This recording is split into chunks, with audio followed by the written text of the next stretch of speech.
Say that again, Ralph. You were talking about the sovereignty of Hashem's name in the message Yeah, you left. yeah. Want to go start it because we're about to go back into it. You said say it again, Ralph. I'm sorry, I'm having a hard time hearing you. Can you hear me now or no? Yeah, I can hear you now. Okay. No, I was saying if you want to speak on it because we're about to go back into that share. I just want to get your thoughts on it. Oh no, we're question. Let's go into the shirt. I want to hold that up. All right. Fine. Hold on. Let me bring it up.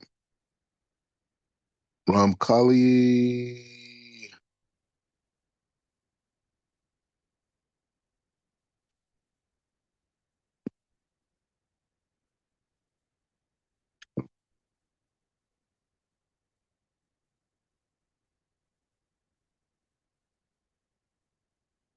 You remember we left off at exactly or no? I think we're on. Oh, I got it.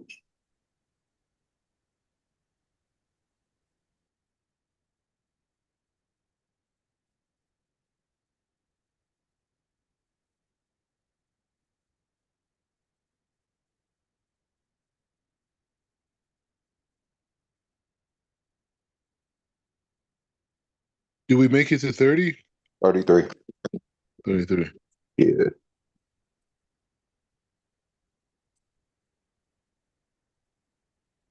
I don't know. Maybe. I don't know. Yeah, I know we didn't do 33. Can you go back to 32? I don't, did we get to 32?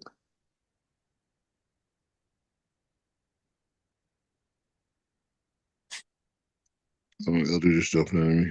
I know. I was like two ahead. So I was kind of simultaneously reading and listening. I Ah, saw okay. attention. So I was like, oh, when I start seeing the permutations, got a little excited. Hold on a second.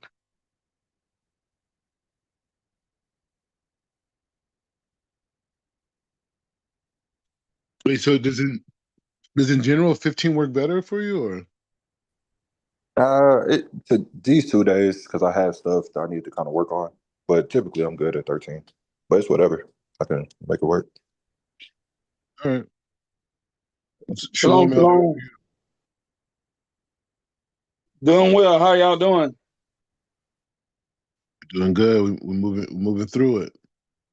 Hold on. Hold on a second. Okay. All right, so let's go back. So you're saying it's 33?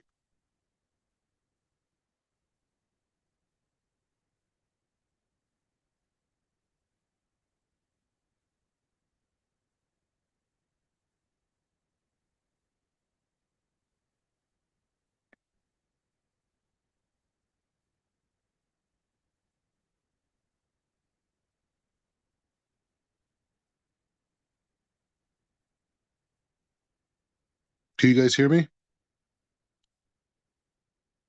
No, Yes. I couldn't hear you. You can hear me now? So we're on 33? You said 33? Was it 33? Yeah.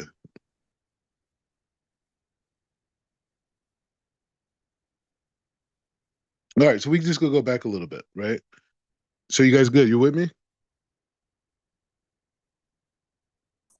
All right. Okay, cool. Okay. So we're just continuing tomorrow from yesterday. I think we're on the same page.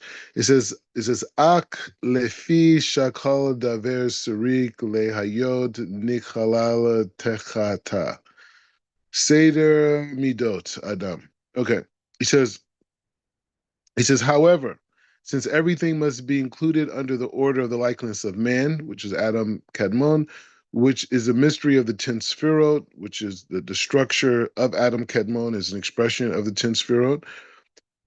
Accordingly, each division, as soon as it is made, is arranged in the order of the 10 Sphirot. However, this is not based on the divisions. The details of the individual actions are arranged in accordance with their particular root, yet at the same time, they are also arranged in the order of the 10 Sphirot.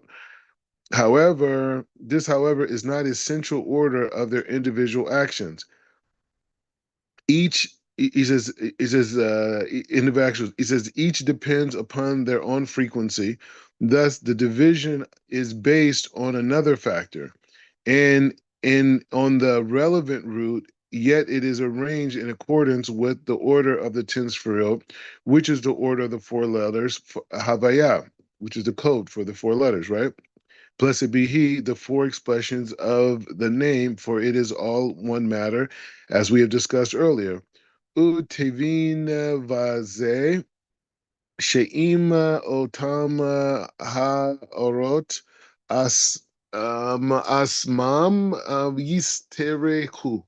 So he says, and for this you shall understand that if those very lights themselves need to divide up in order ways different from the first division, those other divisions are also arranged according to the order of the 10 sphirot, but they are then described differently. For example, what was at the first of the sag and under the av, or under the ma, or under the ban, for its appropriate place depends upon the division of question. Thus, the nukviim, sorry, nikduim are under the bam, even though they are branches of sag. So, as we said earlier, hold on one second.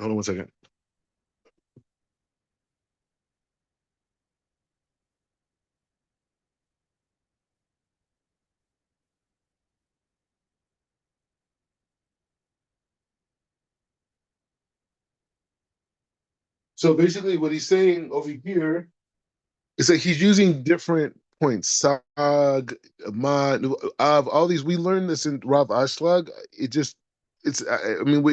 just going through the different parsufim, meaning the different structures of how the tense fruit is expressed. Sof daver, kayon, shade tader hasham. So he says at the end of the matters, right? He said, at the end of the matter, it is that since the order of the name blessed be he is the general order that holds sway over all the different divisions and orders in the universe, we may infer that the actions have two roots. One lies on the practical level, involved accordingly to the individual root of the action in question. The other lies in the way that they are arranged in the name of Havaya, which is the general root. These two roots are not parallel in their function, rather all new divisions that come into being through the power of particular levels are all included in and come under this general order. So like basically you have many different expressions of parsufim, different schools of thought focus on a particular shita, a particular, perspective. You have all that. But the root of all these is the name of God, right? And the name of God is the root of everything, and everything is connected to, in essence, like the first expressions, which is Adam Kadmon, right? So he's learning Adam Kadmon not just as this first emanation, right? But rather the emanation itself is an expression of the 10 sphirot. That emanation, the root of that emanation, what we call Adam Kadmon, which goes on, the root of that is the name of God, right? The Havaya, the Yud Ke Yavav Ke, right? That dynamic is the root of the expression of Adam Kadmon, and so that means that everything that comes from Adam Kadmon, meaning the 10 sferot and all the variations, all of creation, is rooted in the name of God. Okay.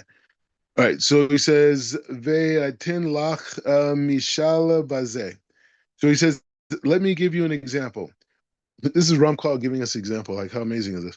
He says, we say that the musical notes, vowels, crowns, and letters correspond to respective of the four expressions of Av, Sag, Ma, and Ban. This is not to say that so just as a point of review, you could go into Rav Ashlag's introduction to Kabbalah, and he explains all the different, these particular names and other ones in their structure in terms of Parsufim. This is not to say that they themselves actually come from there, for if they are so, various teachings, particular in the works of Rabbi Shimon Bar Yochai would be completely contradictory and could only be reconciled with a forced situation. So let's understand. This is not to say that themselves actually come from there. If if that were so, various teachings, particularly from the words of Rabbi Shimon Bar Yochai, would be completely contradictory and would only be reconciled with a forced solution. The main thing is to understand is that there are four kinds of arrangements or institutions. Tikkunim, repair. The letters are actually lights that govern. The letters are actual lights of the government of Zeir, of Zeir and Nukva. Zeir and Pin and Nukva.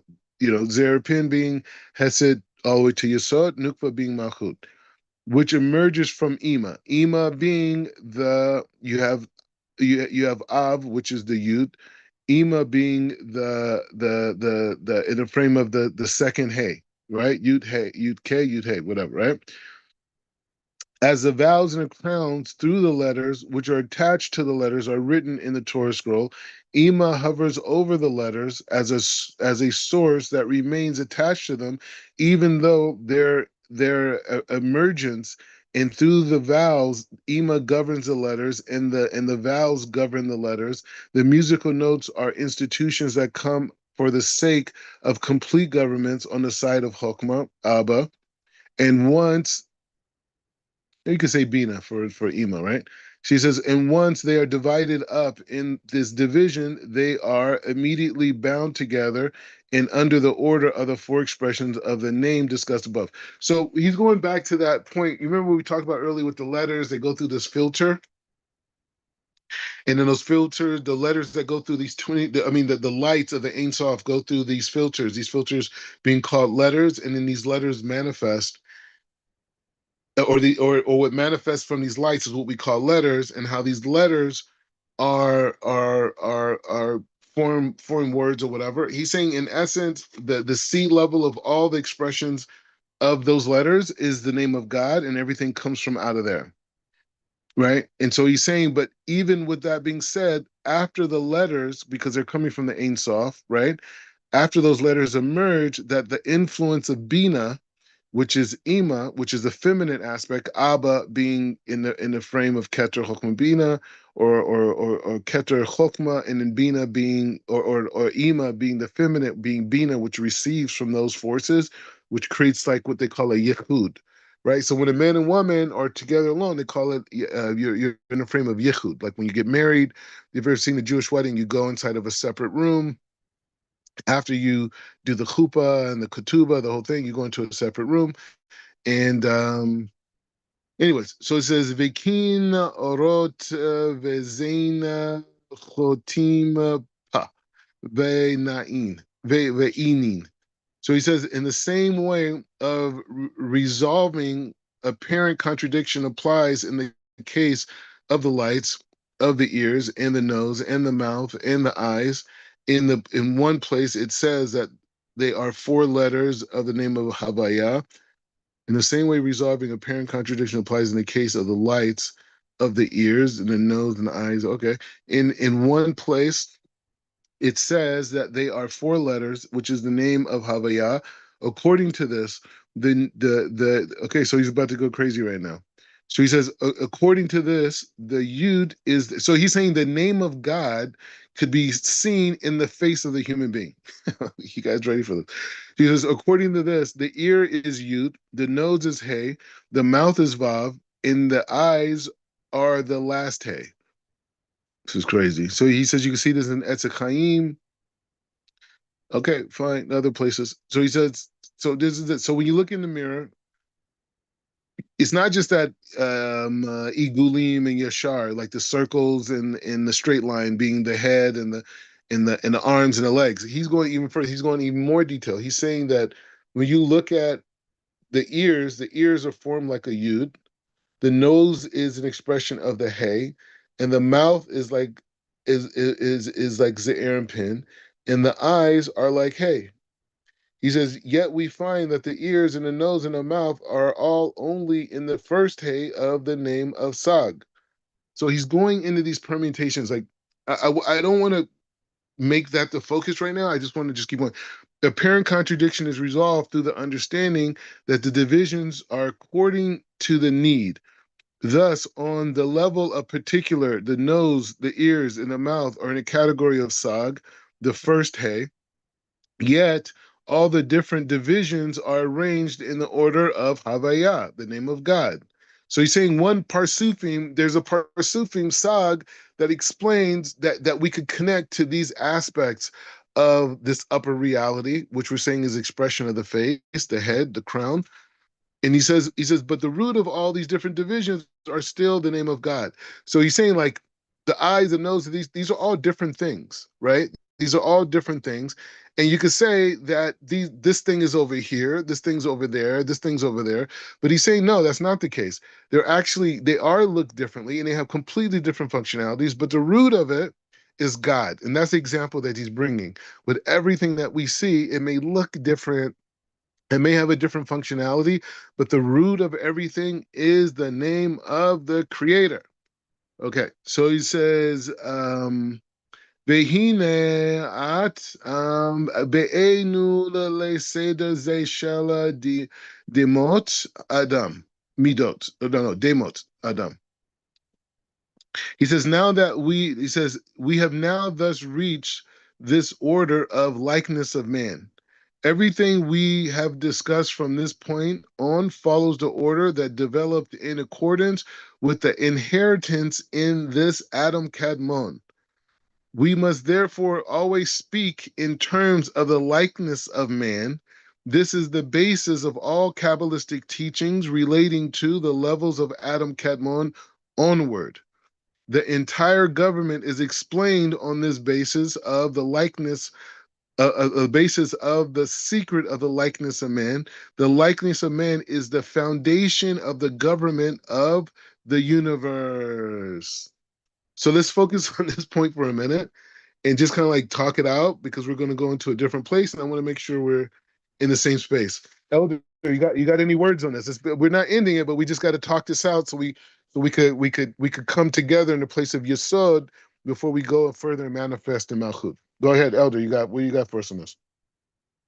No, this is good because this is making a deeper connection to our relationship to the name of God and also to the system of the Sifra that we're all interconnected. And you know, that kind of goes makes you think about Rambam and just the whole concept that Hashem is one, that He's a God, and you know that He doesn't have all these parts. And so we're like all integrated into His system, and we're integrated into Him, and we're all. This is some deep stuff.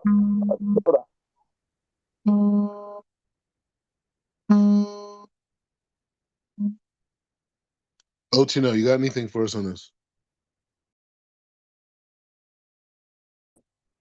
Yeah, just quickly, like kind of what I was saying yesterday to you, Rob, like the action dictates the structure, so that when you go into the Sefirot, they're not based on like the structure is just there.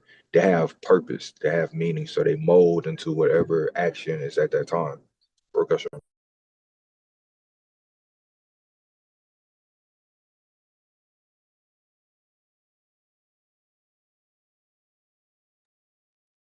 So I mean, I think this is like a really big thing, right? Because when we look at the human being, which is a very consistent theme in our life, we're seeing the image of God. What does that mean that man is in the likeness of God, right? I mean, this has been a huge problem, right? I mean, oh, this guy keep calling me back for. Oh, let me tell this guy.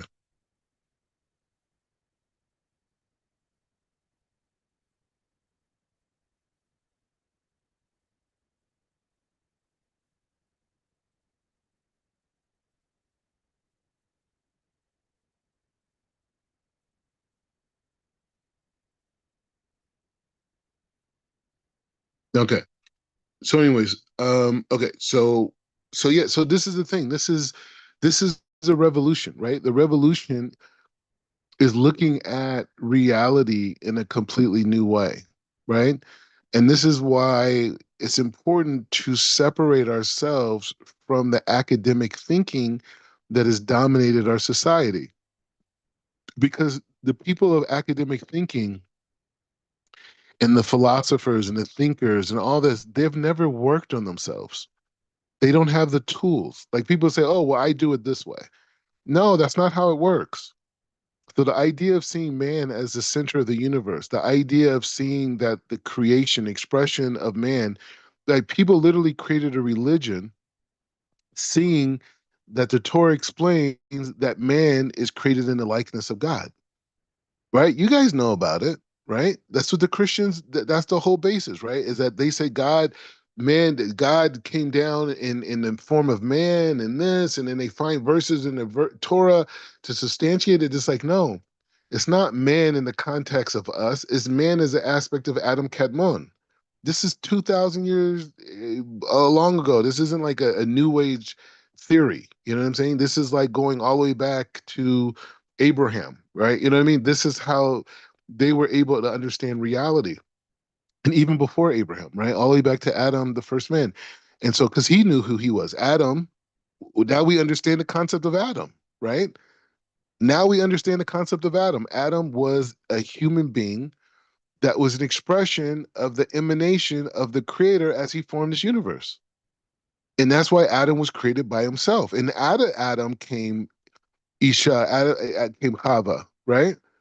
And from Adam and Chava, you know, they gave names to creation, right? And then they had offspring. And those offspring created more people and more people that were of a certain level. Now you could argue, were they the first people or were they the first people that had a ruach, right? That's a whole nother thing. But the point is just saying that when we recalibrate the situation, it's just like we have to throw out academic thinking because they have no clue on the creation of the world. Yeah, they'll say, "Hey, it's a nice story," but you know, our scientific theories say otherwise. We believe in the Big Bang or whatever. You know what I'm saying? Like these types of things. And then it's so many people who believe in this, and we sit back and we're like, "Hey, man, you know, it's obviously true. Look at the big buildings they've created. Look at all the wealth they've created. Look at all the people who work functionally, and then look at the people in other parts in the world that are starving, that don't have roads, that don't have buildings. So it must be that the people who educated me are they're obviously right because everyone else is around the world is suffering and they're not doing. So this is the basis of our rationale, right? This is how we rationalize the information that we use to govern how we see the world. Is because the world who educated us, and that's what I'm saying. That's one of the benefits of being African American, because we know that the information that was given by these institutions was not given to empower us in their system. Forget about God's system. That's what we're talking about now. But in their system, we were never giving any information other than being subservient and participants in obedience in their system. Whether you're a CEO or whatever you are, or you're an inmate in a prison. So for us, it's easy. I mean, maybe it is just for me. I don't know. Like, I mean, but you know, my mom's a professor, sister professor, my grandmother's an educator, grandma. You know, so it's in my DNA to look at education in the training process of the education system. Being a guy who grew up in the system, being a guy who really never fit into academia, right? And if it wasn't for sports, I don't know where I would end up at. Or if I didn't grow up in the suburbs, I mean, I probably would have joined a gang. You know, I would have probably joined a situation where I felt, you know, validated me. Maybe it wouldn't be a gang, maybe it'd be something else. But the point is just saying I wouldn't have went as far as I did. That's what I believe, right? And my parents, you know, should be blessed for that, right?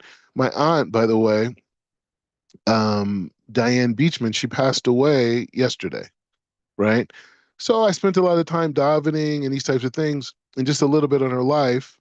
And you know, she should get married from this year. Just a little bit on her life. I didn't. I knew her, but I didn't really know her that well because like she got caught up in that drug thing that happened in the like late '80s, early '90s. So the way that we learned about her as a kid was like, you know, she was on drugs, and I know my grandmother. and blessed memory, Marie Reinhardt, she was dealing with her and helping her and all the craziness, and they would fight and this, but we never really saw it per se. It was just something that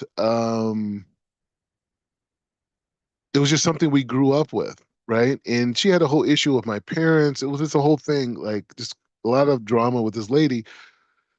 But I do remember um, when we were kids, because she had issues with drugs and she was like in rehab and she went to jail and all types of stuff. I think even prostitution, all the type of stuff that she would. I don't know what type of drug she was in. I don't know if it was crack or heroin. Maybe I asked my mom. But anyways, I called my brother who's in banking, and I'm calling him, because I'm trying to raise money for these books and this whole thing. So he tells me this, about my aunt who just passed away. I guess I don't know if it was the night before or early that day, whatever. So I called my mom, didn't talk to her, but I left her a message.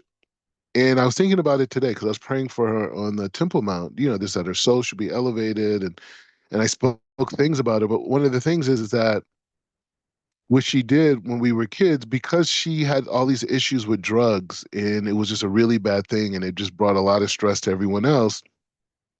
Me and none of my siblings, I have four other siblings, none of us got into drugs. And I think a lot of it had to do with her, right? And obviously my parents' example also as well. But, she was a person that, I didn't really, as an adult, I really didn't get to know her because my life was so different, right, than hers. But as a child, as growing up, I remember Auntie Diane, and she was just like a lady who's just trying to make it happen. And she did eventually get off drugs, and she had a normal life, and she became a paralegal, but she never got married, she never had kids, and it was her cocoon. Look at it, and you're just like, wow, like what an interesting life this person lived. But I look at it from a spiritual standpoint and just say like that's why she came into battle with that, whether it was addiction or you want to call it a deep-rooted selfishness, you know type of a thing. She came to overcome these things. And I'll leave my mom a message about it later. But the point is just saying that when we learn the world through the academic system,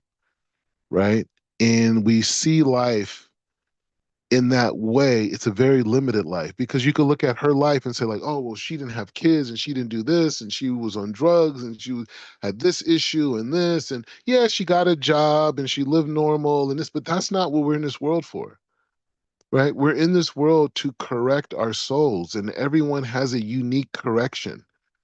And the only way that we can correct our souls is by living life.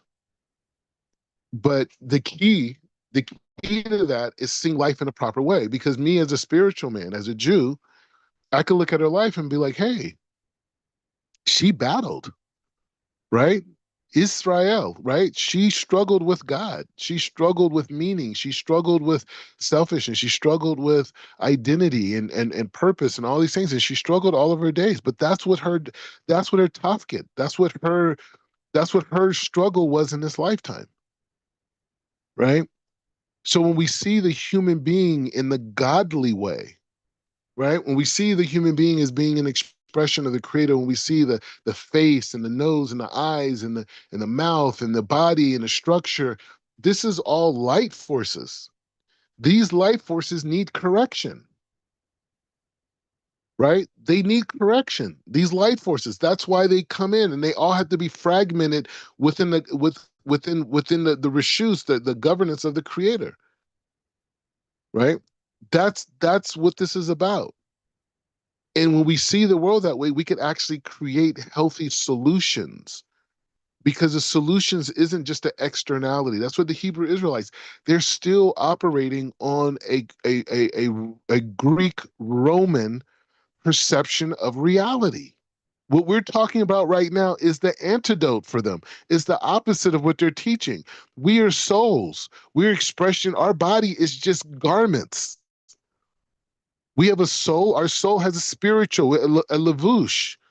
And the levush has 248 parts and 365 parts. And those parts manifest physically. It's not the other way around, right? And so, like, being clear on these ideas is a game changer. So we'll continue on. Hold on. Okay. Okay. Okay. So we're back in the Sugya, and we're going to keep pushing it. Okay. So so the radiance, or apani. So the radiance of Adam Kadmon. So what does this mean? Ha Farinista Asayot. And that's just another thing too. We all have people that have left our lives, and they're not here with us, right? And we're gonna feel a lack, right? We're gonna feel a lack. But the thing is like this, those people who are in our lives that did good by us, even if they made mistakes, right? Because she like brought a lot of drama to my parents, all types of stuff. But as a child, as a young person, as a teenager, her story stuck with me and separated me from negativities that maybe I could have got exposed to. I went to Calabasas High School. We had the second highest drug rate in the state of California, right? Like drugs was a normal thing in high school. Like people were smoking weed, they were putting cocaine in weed. This is high school kids. I never got into that. Never even thought about it, right?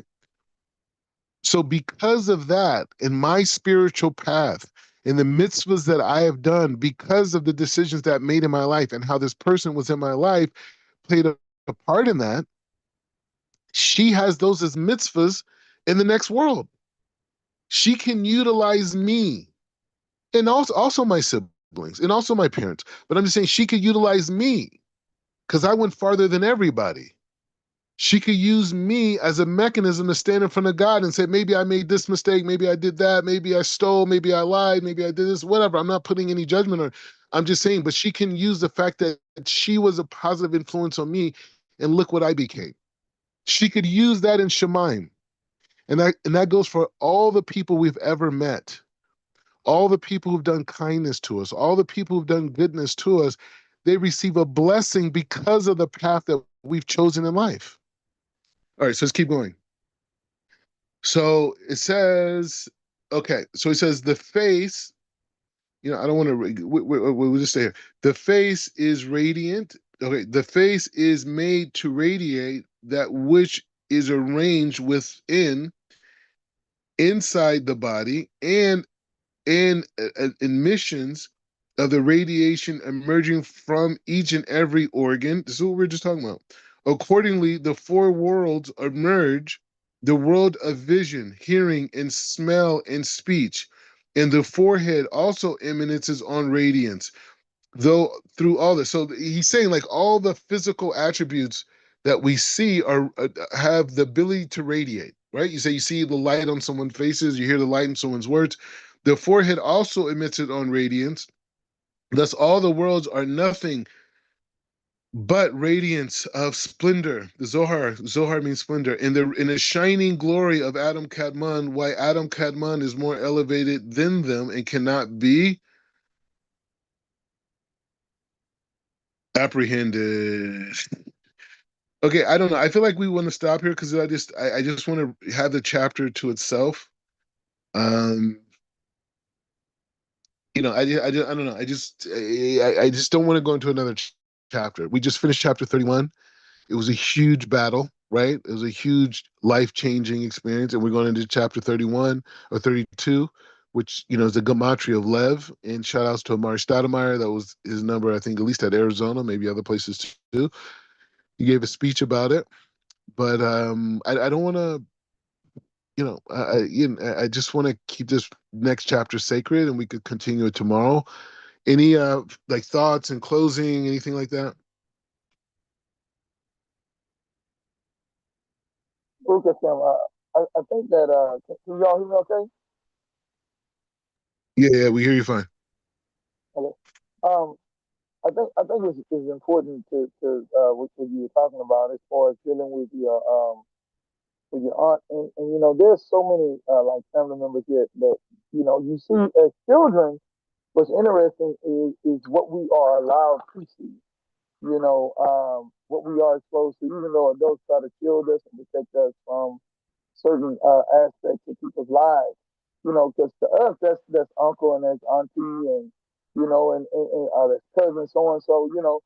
But the idea is that through their lives, you're able to see, and their lives help you to make those corrections in your own life, and you begin to think to yourself, like, you know what, man, I don't want to go down that same road because I know I see the end result of that, and I think that that's important that you brought it to that level to understand that your aunt could actually benefit from that aspect of her life, and if people understood that, then we won't make the same mistakes over and over and over and over again.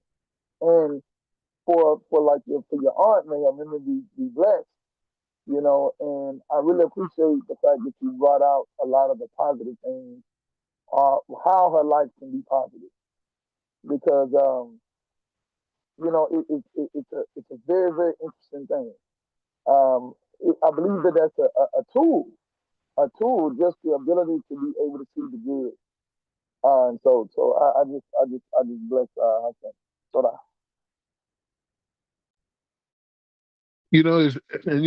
It's like, we have a measuring system of what life is, and that measuring system was designed that we're not successful. We didn't make this much money. We didn't accomplish these things. Our family was like this. This person struggled this way. But there's all these social conditions. They put drugs in the neighborhood. Black people didn't go out and bring drugs in their community. They were put there, right? They strategically broke up the home. We didn't even know what was going on. So the calibration of our ancestors have to be revamped because these are great people. So these are people that went down in war. This is a war. We're under attack. Even today, as long as rap music exists, as long as these images exist, as long as drugs are being put in our community, as long as there's legislation put in place to break up families, to incarcerate us, that's an act of war.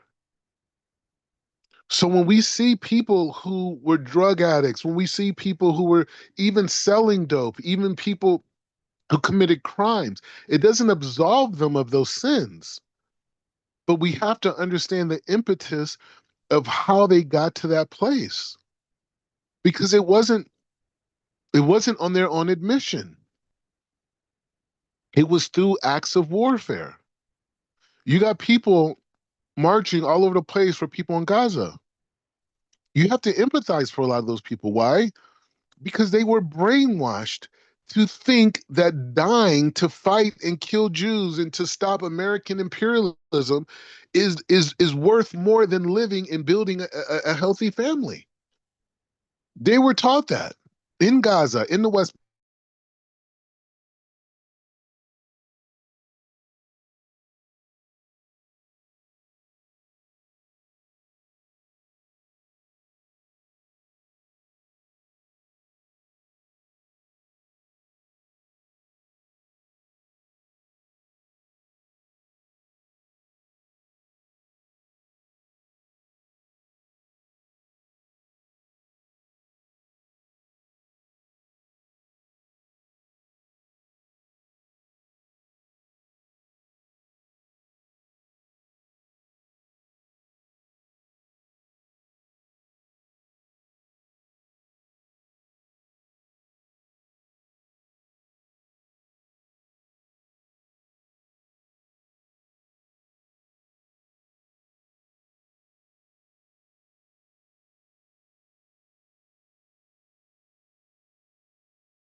think his internet went down again.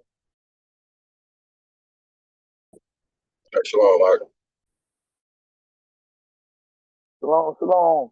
How you holding up out there? Oh, there. Hashem, Kol Tov, Gamzula Tova.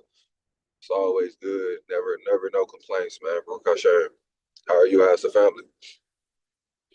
Man, we're doing well, man. It's a this is this time frame right now is a very busy time for our family because we transitioning through seasons, and now it's time to start getting the start tilling the ground and getting the garden beds.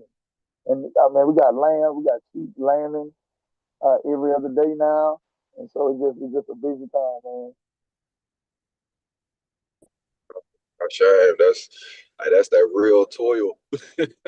You toil in Torah, then you toil on the land. That's real. Hey, honestly, you know what? One of the things that's very very significant about that is like throughout the year, that's why it's so important with the lights of all of the young toes.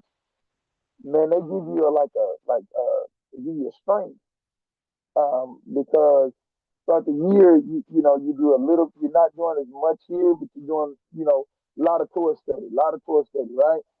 But then when the spring starts coming in, and you come out of that time of concealment, man, it's like it's a battle, it's a balance. So whereas you have to um, keep that same intensity of Torah learning with all of the other things that you have to do.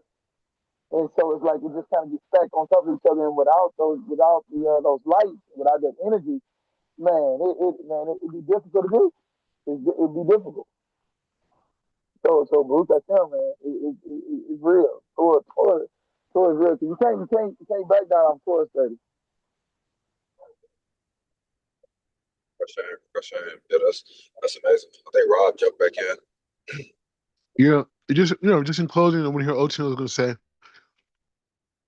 But the point is just saying that when we look at the community that we come from, and we look at what what they had to go through.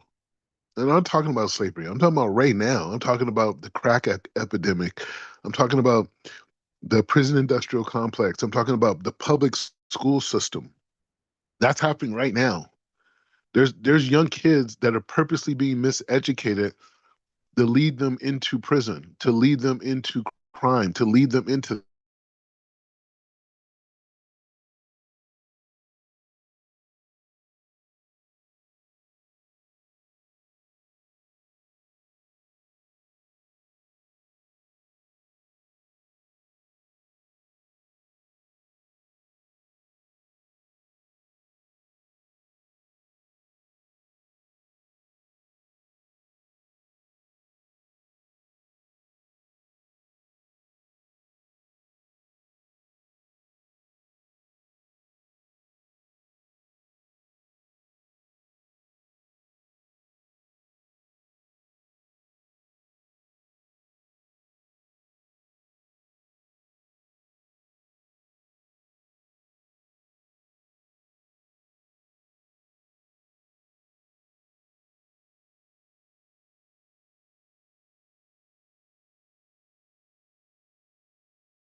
Hey man, I don't know. That Wi-Fi got some as they were saying in church. That Wi-Fi got some Satan in it. Anyways, the point is just saying, if I could sit and look at people over in this part of the world, and I look at them, and they got their causes, they have their missions. It's against me. It's against us. But nevertheless, they have their causes. They have their missions, and when they die, their community calls them martyrs.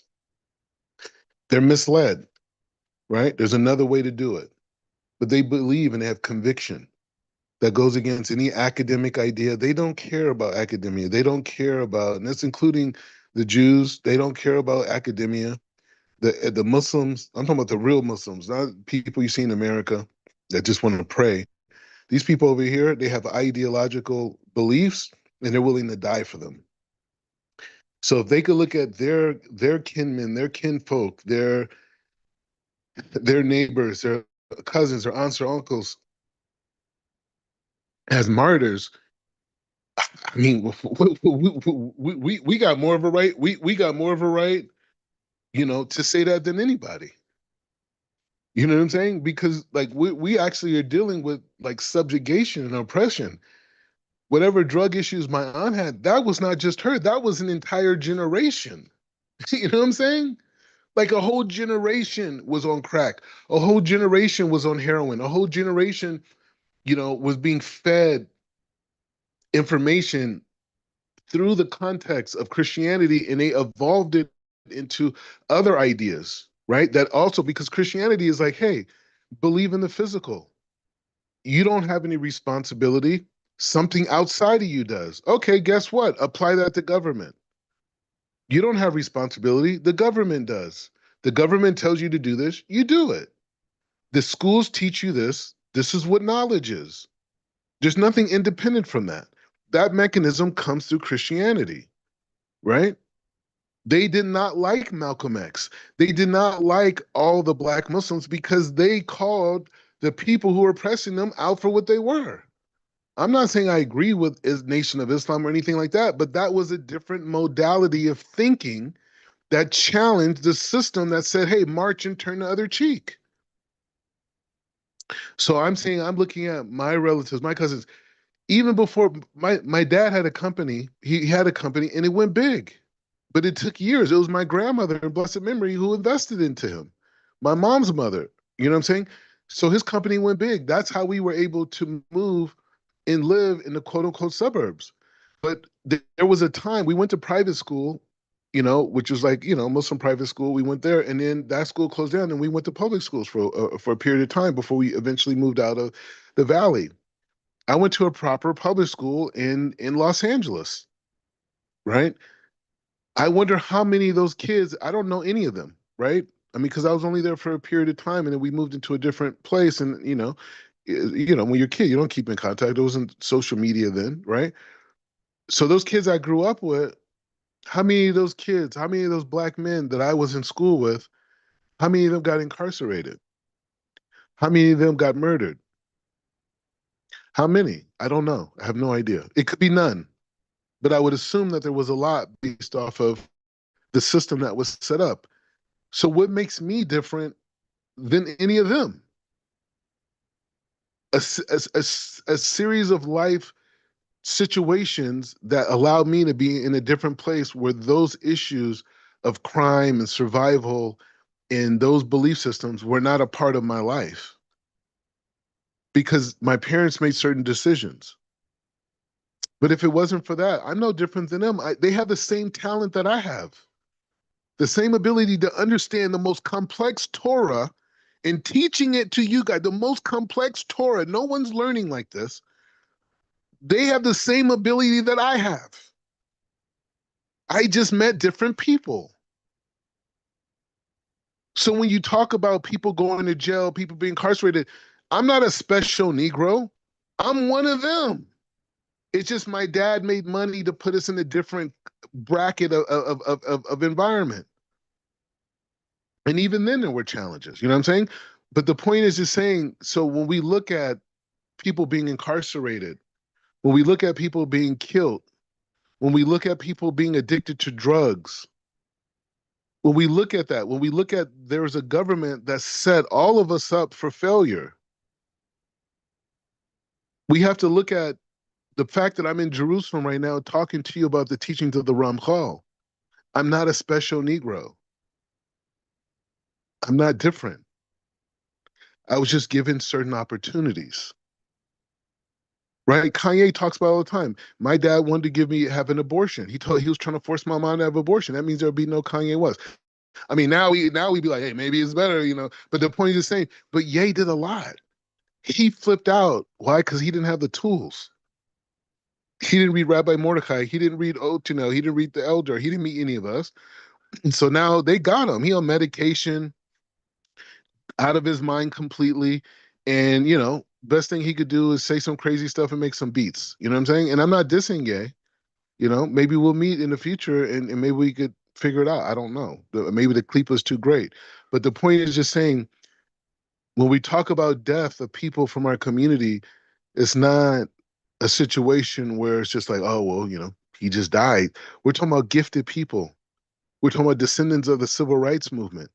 We're talking about descendants. There's been no more impactful movement in human history in the last 500 years. I'm just doing 500. We could go before of what African Americans did in America, the most powerful country in the world, economic, militaristically, and socially, and how we transform a system through goodness. So I'm just saying, so when you hear about these people being shot and killed, you're talking about descendants of those people.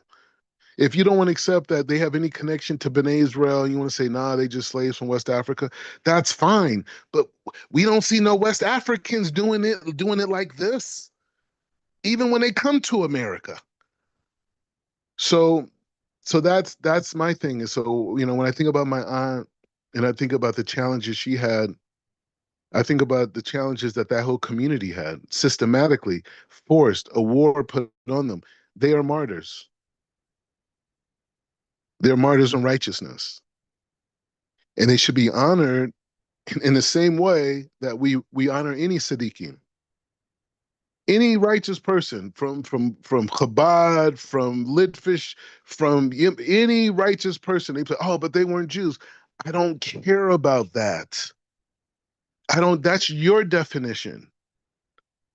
That's your definition. What is God's definition? Why did he put people through this type of difficulties? The Africans don't deal with that type of difficulties in America. It's us. Going through these difficulties is a blessing. It's only because God loves you.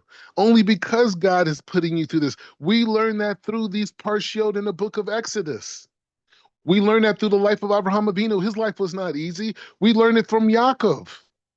His life was not easy. He went through massive suffering. Rabbi Kiva went through massive suffering. Rabbi Meir went through massive suffering. Let's just keep going. His kids died. Like, we don't even know. Baba Sali, Benny Shai, whatever name you want, massive suffering. So God's love is not always living, on the beach chair. So the rearrangement of a spiritual mind, the Yemenites have a spiritual mind by them. The Ashkenazi have a spiritual mind by them. Sephardim have a spiritual mind by them. Mizrahi have a spiritual mind by them. They're able to see the reality in that particular way. And I'm challenging all of us to see our communities also in that same spiritual way. That we're able to see that, no, these people are martyrs. These people, we're under attack. We are suffering and we don't even know why we're suffering. The suffering's been so long that it's normalized. To be nothing, to be considered nothing, for our lives to be worth nothing. This is Mitzrayim. This is Mitzrayim, 2016. Kids in Chicago killing each other. They don't care. They don't care. They'd be like, well, we should have locked them up. That's the solution. They should be locked up. Right, Trump? That's the solution. Let's lock them up. So that's what's going on right now. So you're not learning the Ramchal if you're not looking at your own life and seeing that light in that whole situation, seeing the struggle, seeing the process, seeing the whole thing. It doesn't matter Jewish, not Jewish. All that is irrelevant, bro. We're talking about souls that were chosen for God to go through suffering for all of humanity. That's how I understand my ancestors. That may offend somebody, but that's your white supremacy. I see myself in the Torah. I see my parents in the Torah. I see my grandparents. I see my great grand. I see Big Mama and Big Daddy. I see them in the Torah. I see them passing on the Masurah through generations that allowed me to be right here talking to you in Jerusalem. That's on them that I'm who I am today. That's not because I met the Rav Berg. He supported what was already there. And all the other rabbis who helped develop the person I am today, they supported what was already built, the strength that was already there. So that's who I am. And that's when a person walks into Judaism, if you ain't got that, you're not in the game. You're not in the game. You're ashamed of who you are. You're running away from who you are. And you can't, and people are like, oh, well, well, I want to be proud of one. Bro, but that's not pro-black. That's pro-neshama. Pro-neshama, not pro-black. Black, the white man created black. He created Negro. He created African American. He created that narrative.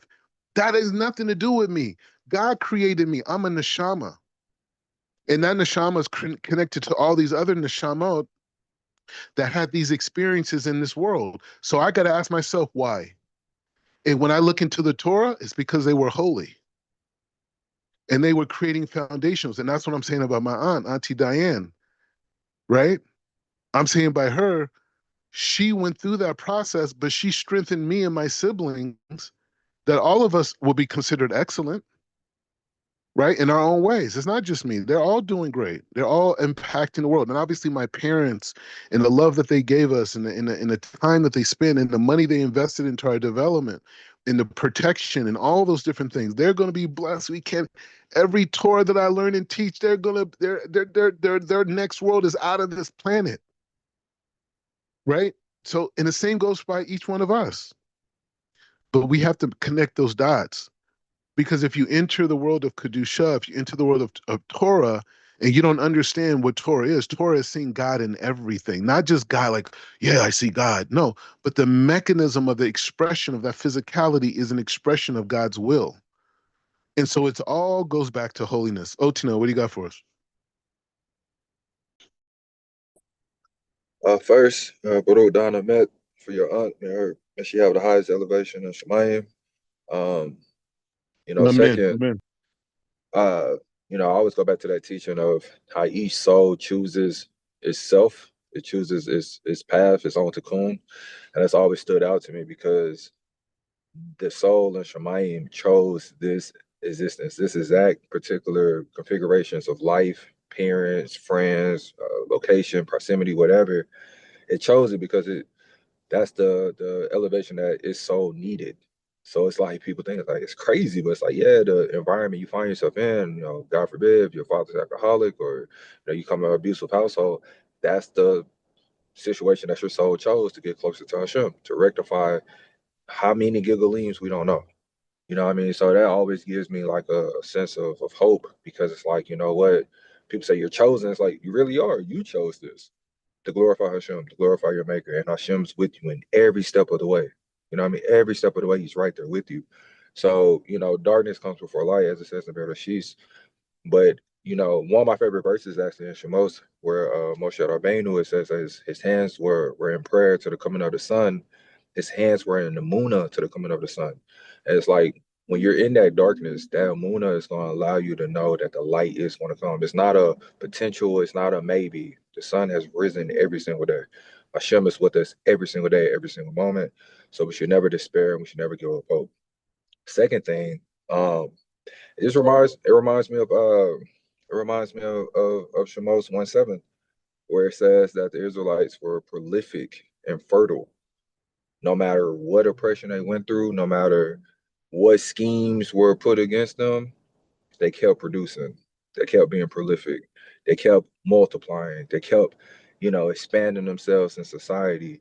And when I look at the African American community here in America, that is the perfect correspondence. It's the perfect correlation because we didn't have the ability to go and use cleverness or use our positions with this person or this person to kind of create a environment for us to be successful in. We didn't have that opportunity.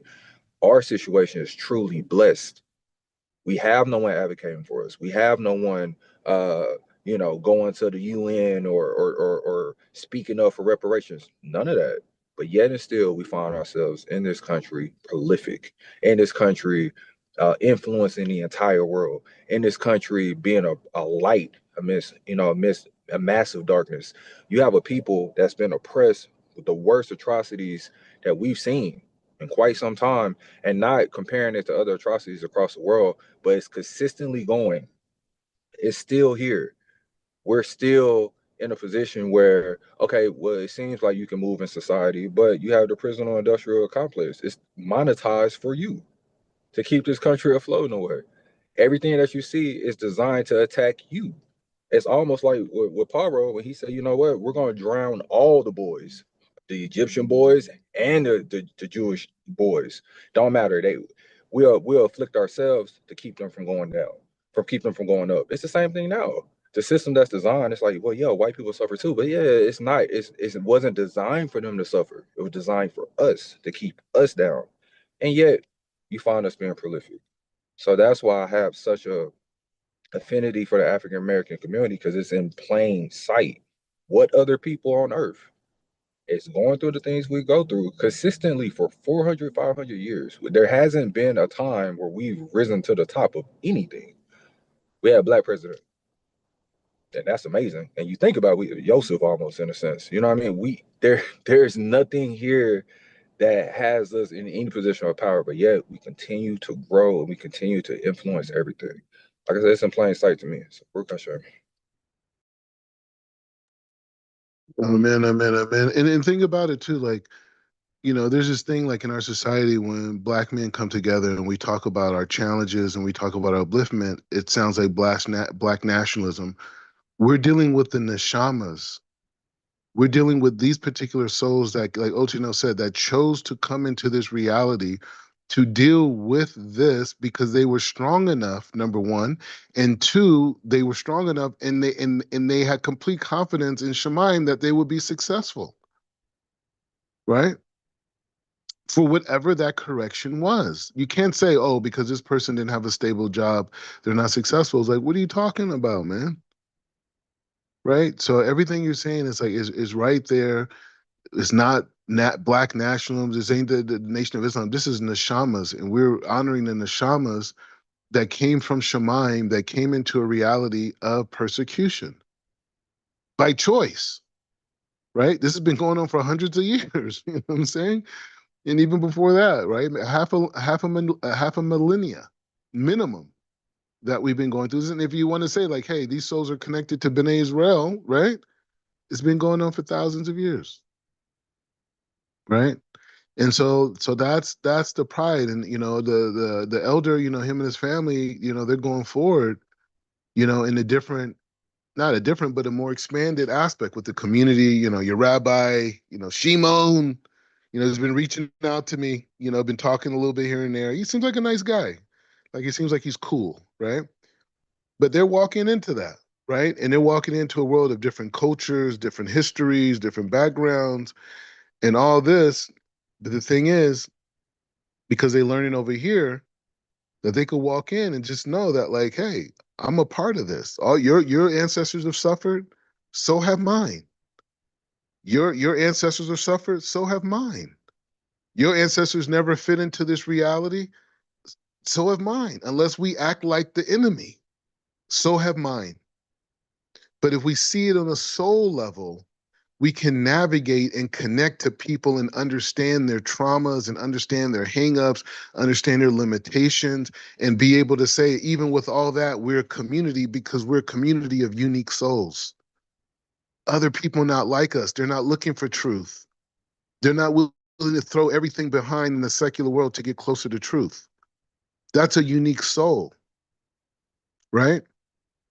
So knowing that you come from unique souls, knowing that you come from the same persecution that every Jew on planet Earth has dealt with for over a millennium, that means that you're at home with your people, the unique souls. not race, not ethnicity, not skin tone, not melanation. All that is an expression of the soul, by the way. But you're still at home with the rest of the souls that are like you in the history that is like you. When they see an African American here in Israel, they're like, bro, you've been through it. You've been through it. Now, somebody would be like, oh, but that dude want his daughter to marry someone like him and not like you. But that's cultural differences. That's cool. I'm sure Otinel and his wife, would love their future children to marry people from a similar line of neshamas as them. That don't make them racist. It just means that there's certain things that they feel comfortable with, but God's will is God's will, nevertheless. So when we expand our minds from ethnicity and race to neshama and the history of souls that chose to come, the Jew that comes down in Europe where they're burning synagogues and having holocausts and pogroms, that's a different type of soul. The soul that came down in the Middle East with the mullahs and this and in Spain with pogroms and in North Africa with all these souls that came down that chose to be a part of this. It's a phenomenal thing. And many of them didn't even know they were Jewish. Someone came to them and said, hey, by the way, you're Jewish. Right? So walking forward with God as Noah, right, who built the Teva for all of humanity, walking forward with God, passing all the tests like Avraham Avinu, establishing the tribes like Yaakov Avinu, going into the secular world and achieving greatness as Yosef Asadik, as Otina brought up, the whole connection with Obama. This is the souls that we come from. We have to educate the world